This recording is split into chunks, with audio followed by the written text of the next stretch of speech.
Sloan arrived on the Hilltop as a freshman in 1999 and now teaches English at SMU. He attended his first volleyball match after an invitation from a student athlete in his class. So I came to SMU Volleyball the way that I came to some other SMU sports, which is having student athletes in the classroom through the years. So I've had SMU football players and SMU basketball players, but also SMU rowing or SMU track and field. And after a few years, I ended up with an SMU volleyball player in my class.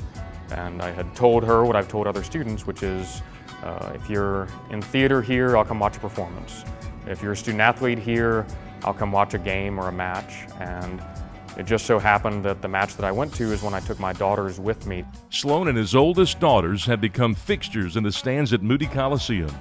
I think one of the most exceptional and important things about our connection to SMU Volleyball has been the way that these student athletes have been not just models, but heroes or heroines rather for my young daughters, and how hard they play for the coaching staff and how hard they play for each other. Have my daughters be embraced by that team, to have them love those players and to have those players love them back and treat them like little sisters and be excited to see them after matches.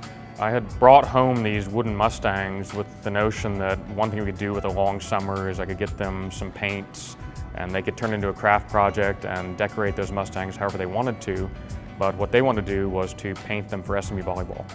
The family has made trips to several away matches, including the 2016 NCAA tournament win in Austin. Another good friend of mine had taken my daughters down to Austin to watch the match, and I was doing that thing that sports fans do in airports, which is obsessively checking and refreshing and refreshing and refreshing to find out what the score was. But eventually, I had to turn the phone off, take the plane flight, and when I landed in Louisiana, I was overwhelmed with joy for that coaching staff and for those players to have finally won their first NCAA tournament match. He has taught English at SMU for over a decade.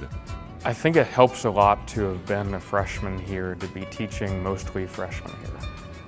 I remember the feeling of being far from home, but starting to feel like this campus was home as well. In all my time here, I've always felt that SMU is a special and a unique place. I was always happy to be here as a student, and I've always been gratified that 99% of my SMU students feel like that the place that they've come to is the place they were meant to be.